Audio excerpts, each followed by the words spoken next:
The scent of stale coffee and desperation clung to the air in my tiny apartment, a perfume I'd worn for so long I'd stopped noticing it. It was the smell of my life. 2 jobs, 3 hours of sleep, and the constant, gnawing fear for my little brother, Leo. His medical bills were a mountain, and I was trying to chip away at it with a teaspoon.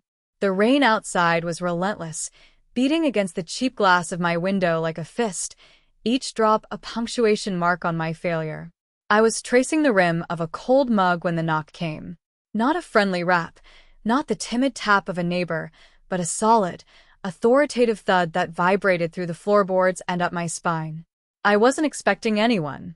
Good news never knocked like that. I opened the door a crack, the rusted chain the only bravery I owned. 2 men stood in the dimly lit hallway, their silhouettes sharp and imposing against the flickering fluorescent light. They were dressed in suits so black and perfectly tailored they seemed to absorb the shadows around them. They didn't belong here, in this crumbling tenement that smelled of damp and decay. The man in front, older, with eyes that held the flat, placid coldness of a frozen lake, offered a slight, almost imperceptible bow. "Miss Adebayo?" His voice was a low rumble, English accented with the precise, clipped tones of Korean. I didn't answer, my hand tightening on the door. My heart had started a frantic, panicked rhythm against my ribs. He didn't need my confirmation. His eyes flickered past me, taking in the misery of my studio apartment in a single, dismissive glance. "My name is Mr. Choi. I am here on behalf of Mr. Kwon." The name meant nothing to me. It was just a sound, a collection of syllables that had somehow brought these specters to my doorstep. "I don't know any Mr. Kwon," I said, my voice harsher than I intended. "You can tell him whatever he's selling. I'm not buying." A faint smile touched the corner of his mouth, devoid of any warmth. "Oh, but you are. A debt has been called in. Your father's debt," and there it was. My father. The ghost who had drifted out of our lives a decade ago, leaving behind nothing but broken promises and the lingering shame of his failures. "My father is dead." I lied, the words tasting like ash. Mr. Choi's smile didn't waver. "He is not. And his debt is considerable. A debt he secured with the only thing of value he had left." My blood ran cold. They were here for Leo. I tried to slam the door, but a polished leather shoe blocked it instantly. The second man, younger and built like a mountain, moved forward. "But Mr. Kwon is a man of unique solutions," Mr. Choi continued, his voice smooth as silk over steel. He slid a thick, expensive-looking envelope through the gap in the door. "He is willing to forgive the entire debt. He will even provide for your brother's extensive medical needs." For the rest of his life, the air left my lungs. The mountain of bills, the sleepless nights, the terror of losing Leo, he was offering to wipe it all away. There was no such thing as a miracle, not in my world. "What's the catch?" I whispered, the words barely audible. Mr. Choi's gaze was direct, chilling. It was the look of a man who had delivered ultimatums that had ended lives. "There is no catch. It is a simple arrangement. A marriage. Your hand, for your father's debt and your brother's life. You will marry Mr. Kwon." The world tilted on its axis, the grimy hallway and the sound of the rain fading into a dull roar in my ears. Marriage. The word was so absurd, so utterly alien in this context that I almost laughed. It was a punchline to a joke I didn't understand. But the look on Mr. Choi's face was anything but funny. He was deathly serious. This wasn't a proposal, it was a sentencing. I was no longer Zuri Adebayo, a 27-year-old barista drowning in debt. I was a commodity, a chit to be traded, the final payment on a deal made by a ghost. They didn't force their way in. They didn't need to. They just waited, their silent, immovable presence in the hallway a testament to their power. I was a mouse in a trap, and the door had already snapped shut. My life, the one I had clawed and fought for, ended in that dingy hallway. An hour later, I was sitting in the back of a black sedan that purred so quietly it felt like we were gliding through the rain-slicked city.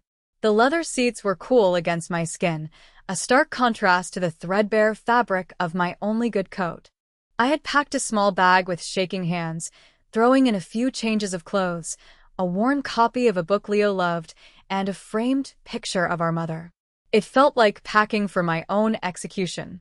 The younger, mountain-like man, whose name I learned was Minjun, drove with an unnerving stillness, his eyes never leaving the road. Mr. Choi sat beside me, silent, his hands folded in his lap. The city I knew, a landscape of cracked pavement, graffiti-stained walls, and struggling storefronts, bled into something else entirely.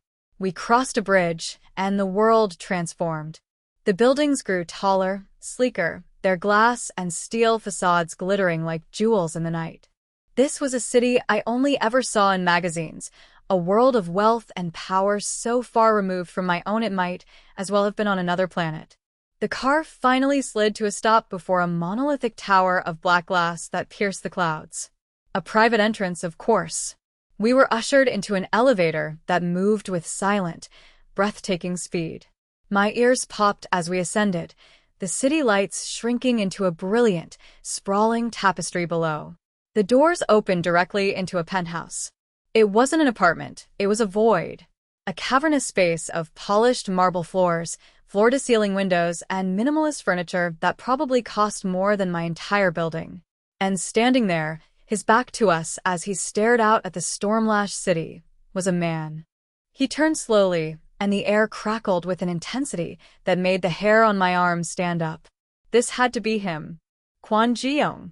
He was handsome, brutally so, with sharp, aristocratic features, dark eyes that missed nothing, and an aura of absolute, unshakable control. He wore a simple black turtleneck and trousers, but he may as well have been wearing armor. He looked at me, his gaze sweeping over my worn-out jeans and frayed coat with an unreadable expression. It wasn't disdain, not exactly. It was assessment, like a collector examining a new, and perhaps flawed, acquisition. "Leave us," he said, his voice a low, quiet command that held more authority than a shout. Mr. Choi and Minjun bowed and vanished, as if they had never been there. The silence that filled the room was heavy, suffocating. He walked towards me, his movements fluid and deliberate, like a predator. He stopped a few feet away, his eyes locking onto mine. There was no warmth in them, only a deep, unnerving intelligence. "You are Zuri Adebayo," he stated, not a question. "I am," I said, my voice tight. I lifted my chin, the only act of defiance I had left. "And you're the man who buys people a flicker of something amusement?" Surprise crossed his face. "I buy solutions," he corrected softly. "Your father created a problem. A very expensive problem. You are the solution." He gestured to the sprawling view behind him. "This is your home now." The words were delivered with a finality that left no room for argument. It was a gilded cage, and I had just been handed over to the zookeeper. He saw the fire in my eyes, the silent rebellion brewing in my posture. He didn't try to crush it. Instead, he seemed to welcome it. "You have spirit. Good. It will make this arrangement less tedious." The first few days were a blur of disorientation and quiet fury. I was a ghost haunting a palace, drifting through rooms that felt more like art installations than living spaces. Everything was cold, hard surfaces, marble, glass, chrome, and the silence was a constant, oppressive weight. Kwon Ji-young was a phantom within his own home. I would see him in the mornings, already dressed in an impeccably tailored suit, drinking espresso as he read something on a tablet, the news of his dark world delivered in sterile blue light. We would sometimes eat dinner at opposite ends of a ridiculously long dining table, the clinking of our silverware the only conversation. He spoke little, but when he did, his words were precise, measured, and always carried the unnerving weight of command. He made it clear that my brother's care had begun. He showed me a live feed on his tablet of Leo's new private room in the best hospital in the city, with doctors and nurses attending to him. It was a gesture meant to be reassuring, but it felt like a threat. "See what I can give. See what I can take away?" My rebellion was small, petty. I refused the designer clothes a terrified stylist brought for me, opting for my own faded jeans. I spoke only when spoken to, and answered his questions with clipped, borderline insolent responses. I was testing the bars of my cage. To my surprise, he never rose to the bait. My defiance seemed to amuse him. One evening, he found me in the library, a two-story room filled with books in languages I couldn't read. I was running my fingers over the leather spines, the smell of old paper a small comfort. "You will need a dress," he said from the doorway. I turned. He was leaning against the frame, watching me with that same assessing gaze. "Am I being put on display?" I retorted, sarcasm my only shield. "You are being introduced," he corrected smoothly. "There is a gala tomorrow evening. It is important for my associates to see our unity. The word "our" felt like a violation. And what if I refuse to go?" He walked into the room, his presence immediately shrinking the space. He stopped in front of me, so close I could feel the heat radiating from his body. "Then your brother's new doctors might find his case has become unexpectedly complicated." The threat was delivered so softly, so calmly, it was more chilling than any shout. My hands curled into fists at my sides. He saw the conflict in my eyes, the hatred warring with the helpless fear. "Mrs. Kim will be here in the morning to assist you. Do not make things difficult for her. She is a kind woman." It was a dismissal. He turned and left, leaving me trembling with a rage that had no outlet. The next morning, as promised, a gentle, older woman with kind eyes and a warm smile arrived. Mrs. Kim. She didn't treat me like a prisoner or a purchase. She spoke to me with a quiet respect that was more disarming than any of Kwan's mind games. She laid out a gown of deep emerald silk that shimmered like a living thing. It was beautiful, a work of art. And I hated it. "It is a beautiful color on you," Mrs. Kim said softly, as I stared at my reflection. The woman in the mirror was a stranger. Her hair was swept up in an elegant style, and the silk clung to her curves, a stark contrast to my usual worn-out sweaters. The dress was armor, just as he was always armored in his suits.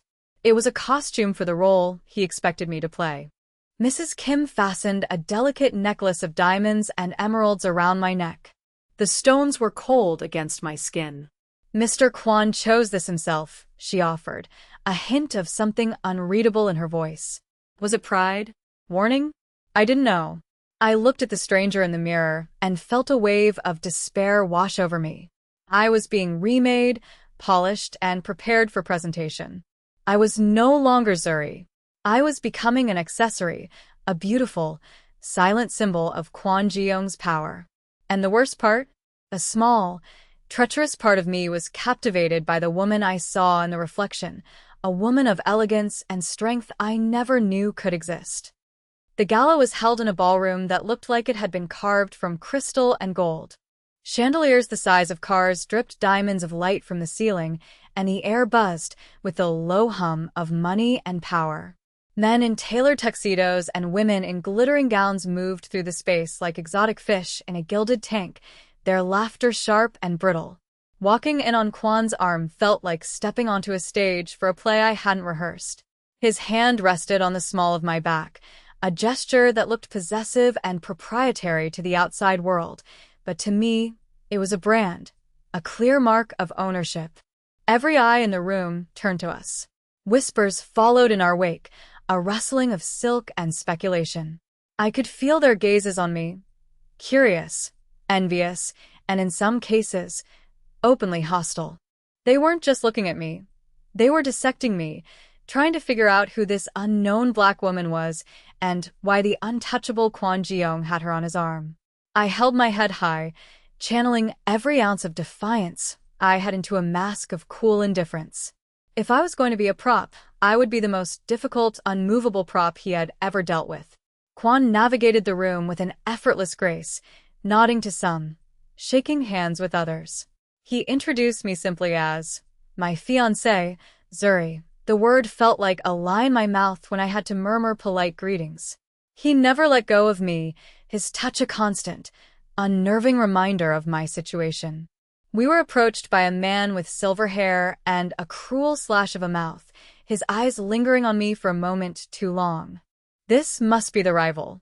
"Kwon," the man said, his voice a gravelly sneer. "I see you've diversified your assets." His name was Park Min-ho, a name Kwon had mentioned once with a tone of pure venom. Kwon's body went rigid beside me, and the hand on my back tightened almost painfully. "Park," Kwon's voice was ice. "I'm surprised to see you here. I thought you'd be too busy counting your losses." Park's eyes narrowed, but his oily smile remained. He turned his attention back to me. "A beautiful creature. Tell me, does she have a name, or just a price tag?" Before I could spit out the venomous retort burning on my tongue, Kwon stepped slightly in front of me, a subtle, shielding motion. "You will address her as my future wife, or you will not address her at all," he said, his voice dangerously low. "And you will step away from her." Now, the raw menace in his tone was unmistakable. It cut through the polite facade of the gala, creating a small, chilling bubble of silence around us. Park held his gaze for a long moment, a silent battle of wills playing out between them, before he gave a curt, mocking bow and melted back into the crowd. Kwon's hand was still tight on my back. I could feel the tension thrumming through him. He leaned down, his lips brushing my ear, his breath warm against my skin. "Stay close to me," he murmured, the words a command, not a request. For the first time, I felt a tremor of genuine fear.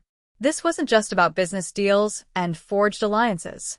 This was a world of predators, and I had been thrown right into the middle of their hunting ground.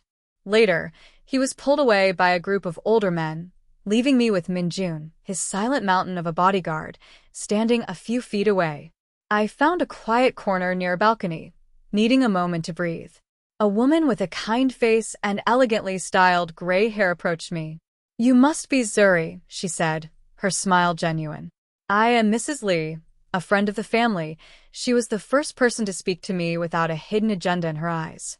We spoke for a few minutes about trivial things, the music, the food. It was a brief, welcome respite. But as I watched Kwon across the room, commanding respect and radiating a lethal power, I realized the truth. He wasn't just my captor. In this dangerous, glittering world, he was also, inexplicably, my only protector. The thought was as terrifying as it was confusing. The ride home was thick with an unspoken tension. The confrontation with Park Min-ho had ripped a hole in the evening's polished veneer, revealing the ugly violence that simmered just beneath the surface. Kwon stared out the window, his jaw tight, the city lights flashing across the sharp planes of his face. He hadn't said a word since we left the gala, but the anger radiating from him was a palpable force in the confines of the car.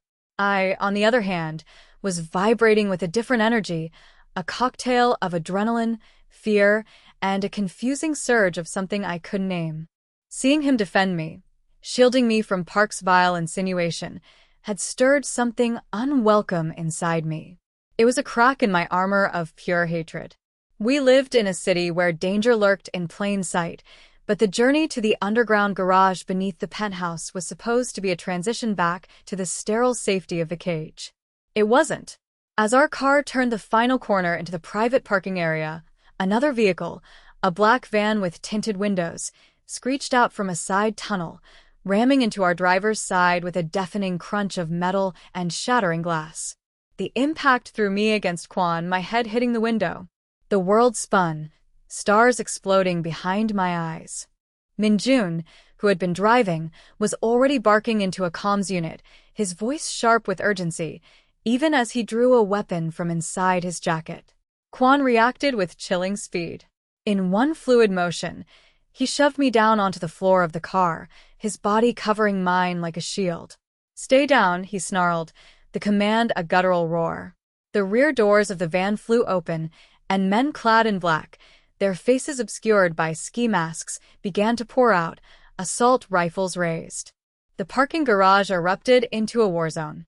The percussive blasts of gunfire were deafening, echoing off the concrete walls. Bullets peppered our car, spiderwebbing the reinforced glass. I could feel the concussive force of each impact through Kwon's body as he pressed me further down, his weight both crushing and grounding. He was muttering curses in Korean, his voice a low, furious stream of sound. One of his own men, from a follow car I hadn't even realized was there, went down, a spray of crimson painting the pale concrete. The smell of cordite filled the air, acrid and terrifying. Through a small gap, I saw Min-jun return fire, his movements economical and deadly. He was a machine built for this kind of chaos. It felt like an eternity, but it could only have been a minute or two before the roar of approaching engines signaled that Kwan's reinforcements were arriving. The attackers, realizing they were outmatched, scrambled back into their van. With a squeal of tortured rubber, they sped away, leaving behind a scene of carnage and ringing silence. For a moment, nobody moved. The only sound was my own ragged breathing and the frantic pounding of my heart. Then, Kwan shifted off me. "Are you hurt?" he asked, his voice rough. His hands were on me, checking my arms, my face, his touch surprisingly gentle. His eyes, dark and wild with adrenaline, scanned me for any sign of injury. "No," I managed to whisper, my voice shaking. "I'm fine," he was not. A dark stain was spreading across the sleeve of his white dress shirt, just below the shoulder. "Blood." "You're hit," I said, my voice barely audible. He glanced down at his arm as if it were a minor inconvenience. "It's nothing," he looked at me, his gaze intense, and for the first time, the mask of cold control was gone. In his eyes, I saw a raw, unguarded fury, but it wasn't directed at me. It was aimed at the world that had dared to touch me. He had shielded me with his own body, taken a bullet that could have been mine. The knowledge settled in my chest, a heavy, complicated weight. In the violent, terrifying heart of his world, he had protected me, and my carefully constructed walls of hatred began to crumble. Back in the penthouse, the sterile silence I had come to despise was a welcome balm. The adrenaline from the attack was slowly seeping away, leaving a bone-deep tremor in my limbs. Mrs. Kim met us at the elevator, her face etched with worry. She immediately began fussing over Kwan, her Korean words a torrent of concerned scolding. He waved her off, his focus entirely on me. "Go with her," he said, his voice softer than I'd ever heard it. "Let her make sure you are all right." He was still bleeding, the dark patch on his crisp white shirt growing larger, yet his concern was for me. I allowed Mrs. Kim to lead me to my room, her gentle hands guiding me as if I were made of glass. She brought me a cup of hot, sweet tea that helped calm the frantic beating of my heart. After making sure I had no hidden injuries, she left me alone with my thoughts. But I couldn't rest. I paced the floor of my luxurious prison, the emerald gown feeling like a costume from another life. The image of Kwan shielding me, the intensity in his eyes after the attack, the blood on his shirt, it all played on a loop in my mind. He was a monster, a kidnapper, the architect of my current misery. But he had also, without hesitation, put himself between me and a hail of bullets. The contradiction was tearing me apart. I found myself walking back out into the main living area. He was there, standing by the vast windows, his back to the room. He had taken off his ruined jacket, and his shirt sleeve was rolled up. Min-jun was carefully cleaning and dressing the wound on his arm. It was a deep graze, raw and angry-looking. Kwan didn't even flinch as Min-jun applied the antiseptic. He was staring out at the city, but I knew he wasn't seeing it. Min-jun finished his work, taping a clean white bandage over the wound. He nodded once at Kwan, gave me a brief, respectful glance, and then disappeared as silently as ever. We were alone again. I walked further into the room, my footsteps quiet on the marble floor. "Why?" The word was barely a whisper. He turned to face me. The adrenaline had faded from his eyes, replaced by a deep, weary exhaustion. "Why what? Why did you do that?" I clarified, my voice gaining a little strength. "In the car. You covered me. You could have been killed." He looked at me, a long, searching look that seemed to peel back my layers of sarcasm and defiance. "You are to be my wife," he said, as if that explained everything. "An attack on you is an attack on me. Park sought to wound my pride by insulting you. He sought to wound my power by killing you. It is the same thing. It was a cold, logical explanation. A business calculation. I was an asset, and he was protecting his investment. I should have been furious, insulted. But the logic, as cold as it was, felt incomplete. It didn't account for the look in his eyes when he asked if I was hurt. It didn't explain the genuine fury he'd directed at Park. So, this is all about your power? Your reputation? I challenged, wanting him to say it, wanting the confirmation that would let me rebuild my walls. He took a step closer. In my world, power is survival. Reputation is the armor that keeps you alive. Yes, this is about power. He paused, his gaze dropping to my lips for a fraction of a second before meeting my eyes again. But not only about that. No one touches what is mine. There it was again. That word. Meaning. But this time, it didn't sound like a declaration of ownership over an object. It sounded deeper, more complex. It sounded like a promise. He had a code, a brutal and uncompromising one, but a code nonetheless. And for reasons I couldn't begin to fathom, I was now under the protection of that code. I looked at the fresh white bandage on his arm, a stark contrast to his dark clothing and the darkness of the world he inhabited. For the first time, I didn't just see Kwon Ji-young, the ruthless Mafia boss. I saw a man who bled, a man who fought, a man who protected his own. The fear was still there, but it was now tangled with a new, terrifying emotion, a flicker of understanding. And perhaps something even more dangerous. The silence in the penthouse was different now. It was no longer an empty, oppressive void, but a space charged with unspoken questions. I insisted on checking his wound myself, waving away a concerned Mrs. Kim with a newfound authority that surprised even me. I found the medical kit in a sleek, minimalist bathroom and returned to find Kwon sitting on the edge of the low-slung sofa, his posture stiff. He watched me approach, his dark eyes wary, as if I were a strange creature he was still trying to classify. "I can take care of myself," he said, his voice a low rumble. "I'm sure you can," I retorted, kneeling in front of him and opening the kit. "But you didn't take a bullet for yourself." So humor me for the first time, he seemed at a loss for words. He allowed me to gently peel back the temporary bandage Min-jun had applied. The wound was angry and red, a brutal gash carved into the smooth skin of his bicep. My fingers trembled slightly as I cleaned it with an antiseptic wipe. His skin was warm, the muscle beneath hard as stone. The proximity was dizzying. I was so close I could smell the faint, clean scent of his soap mixed with the metallic tang of his blood. My entire world had shrunk to this small, intimate space, to the task of tending to the man who had bought my life. He didn't move, didn't even breathe, it seemed. He just watched my face, his gaze so intense it felt like a physical touch.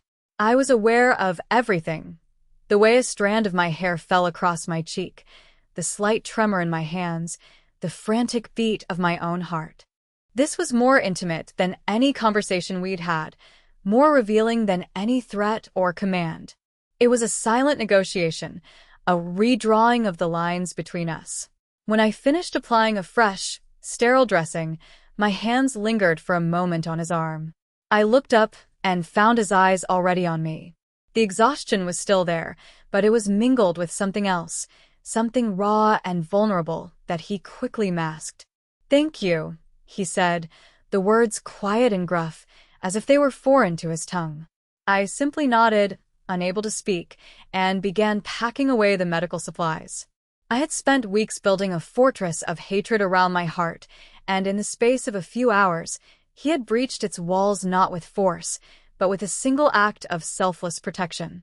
And as I knelt before my captor, tending to a wound he received for me, I was terrified to admit that my fortress was beginning to feel more like a prison than a sanctuary. A fragile quiet settled between us in the days that followed. The dynamic had shifted in a way I couldn't quite articulate.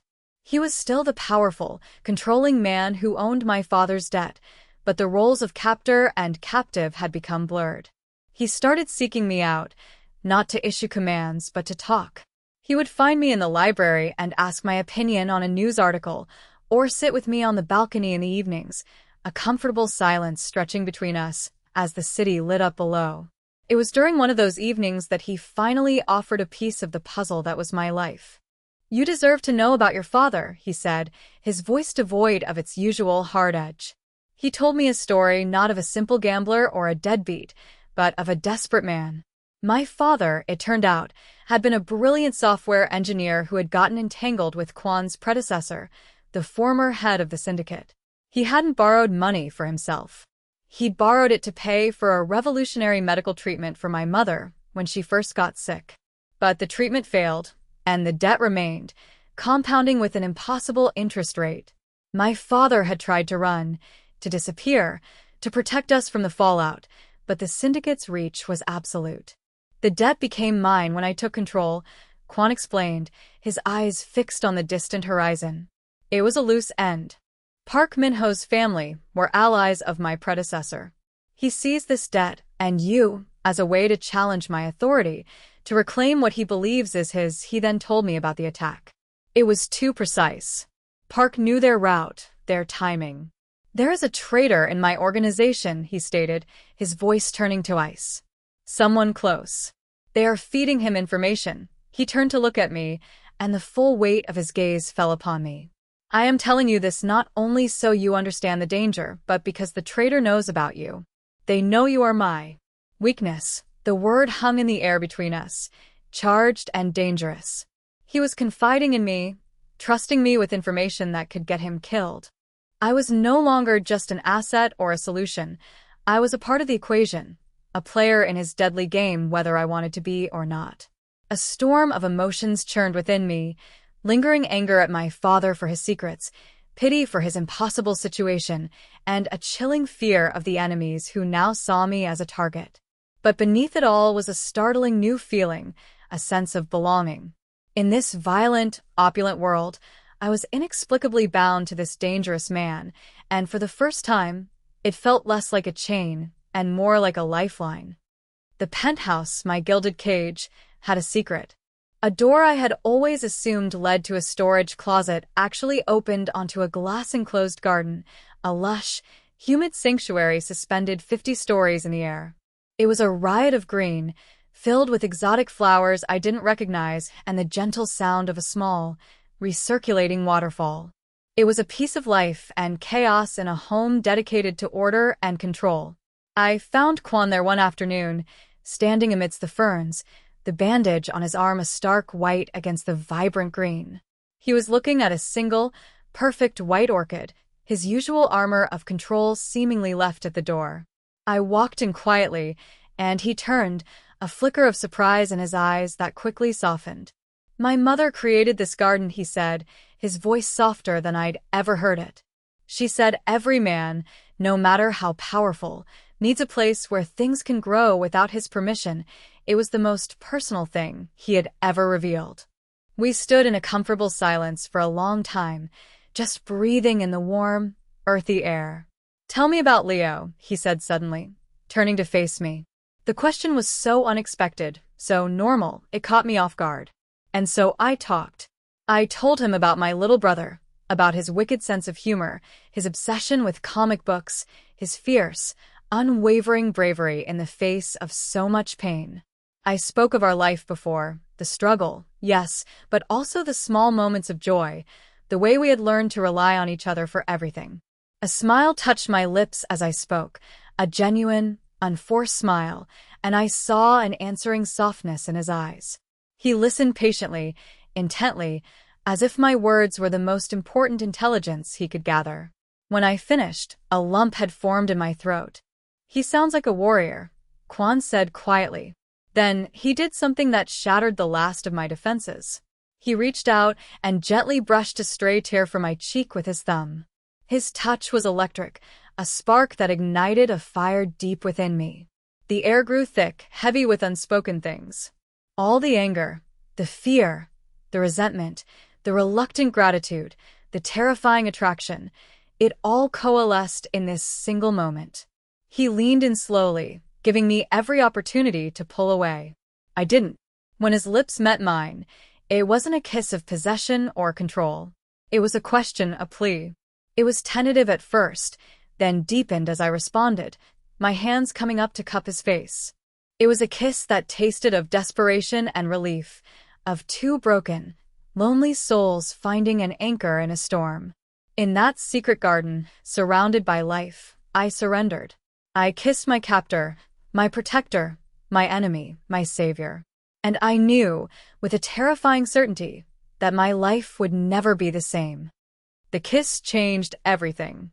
The invisible wall between us had been demolished, leaving us in a new and uncharted territory of fragile intimacy. Kwon began arranging for me to visit Leo at the hospital.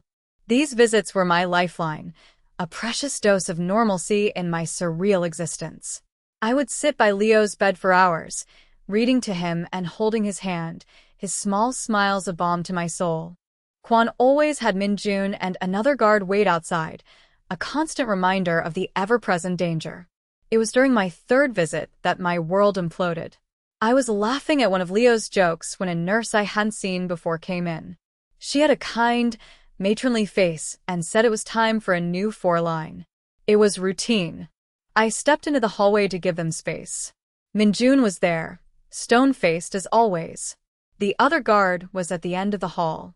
The nurse came out a few minutes later, smiling, and I went back in. But Leo was groggy, his eyes fluttering shut. "Tired," he mumbled. The nurse gave me something to help me sleep. A cold dread washed over me.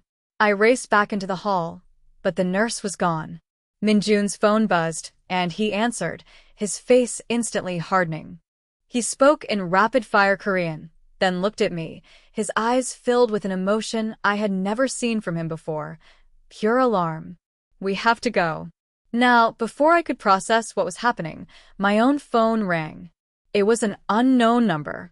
I answered, my hand shaking. "Zuri." A familiar, oily voice slithered through the speaker. "Park Min-ho. I trust your brother is resting comfortably.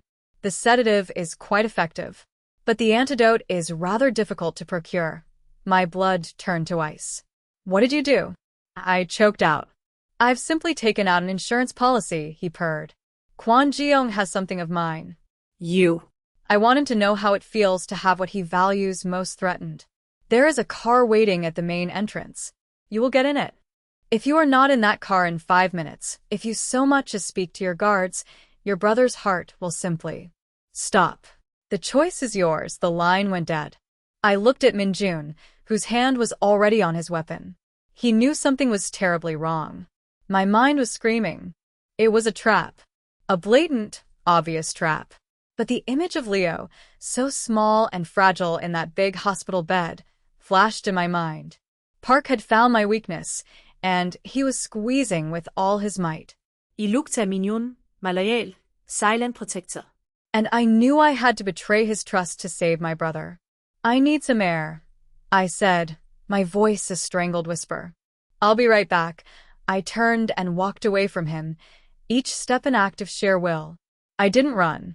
I walked calmly towards the main entrance, my heart hammering against my ribs like a trapped bird. I was walking out of Kwon's protection and straight into the arms of his enemy. But for Leo, I would walk into hell itself. The resolution was a maelstrom of violence and terror. Park's men bundled me into the van, and the world became a dark, jarring ride to a warehouse district by the docks. I was a pawn in their war, the bait in a trap laid for Kwon. Park Min-ho greeted me with a triumphant sneer, his eyes filled with a crazed glee. He thought he had won. He monologued about old grievances, about the empire his family had lost to Kwon's, about the humiliation he'd suffered. I let him talk, my mind racing, searching for any advantage, any hope. He didn't know I wasn't the same woman who had been dragged from her apartment weeks ago. I had lived in the lion's den. I had learned from the lion. While Park was gloating, I noticed one of his guards had a burn scar on his wrist, a distinctive dragon-shaped mark I had seen before, on one of the household staff who worked in the penthouse kitchen. The traitor. But there was no time. The warehouse doors exploded inwards, and chaos erupted. Kwon's men, led by a truly terrifyingly furious Min-jun, swarmed the building.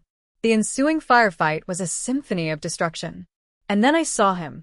Kwon appeared through the smoke like a vengeful god, his face a mask of cold, lethal rage.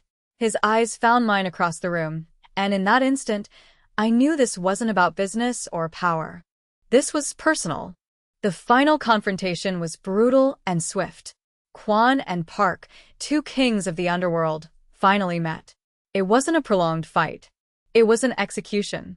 Kwon dispatched him with a chilling efficiency that left me breathless. When it was over, he walked directly to me, ignoring everything else. He checked me for injuries, his hands gentle but shaking with the aftermath of adrenaline. He pulled me against him, holding me so tightly I could barely breathe. "It's over," he murmured into my hair.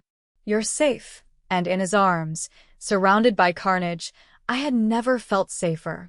Later, back in the quiet sanctuary of the penthouse, after I knew Leo had been given the antidote and was safe, we finally stood face to face. The war was over. The traitor had been dealt with. The debt was gone. He looked at me, the fire in his eyes banked, leaving only a deep, weary emotion. "The arrangement is concluded," he said, his voice formal, but strained. "Your father's debt is cleared. I have arranged a trust for your brother's care, for the rest of his life. And for you," he gestured to a briefcase on the table. "Enough to go anywhere, to start a new life. You are free, Zuri. A car is waiting downstairs whenever you are ready." He was giving me a choice. A real choice. He was letting me go. He was yielding all control, the one thing that defined him. I looked at the man before me, the ruthless Mafia boss who had bought me, who had taken a bullet for me, who had torn down his rival's empire to save me. I thought of my old life, the constant struggle, the gnawing fear. And I thought of this life, the danger, the opulence, and the fierce, unwavering protection of the man who had shown me a strength I never knew I possessed. Freedom wasn't a place. It wasn't an escape. Freedom was choosing my own chains. I walked past the briefcase, closing the distance between us until I could lay my hand on his heart. "My brother is safe," I said softly, looking up into his searching eyes. "The debt is paid." I took a breath, claiming my future with my next words. "But I am not going anywhere. I am already home." A slow smile, the first truly genuine smile I had ever seen from him, spread across his face, and as he wrapped his arms around me, I knew I had made the only choice that mattered.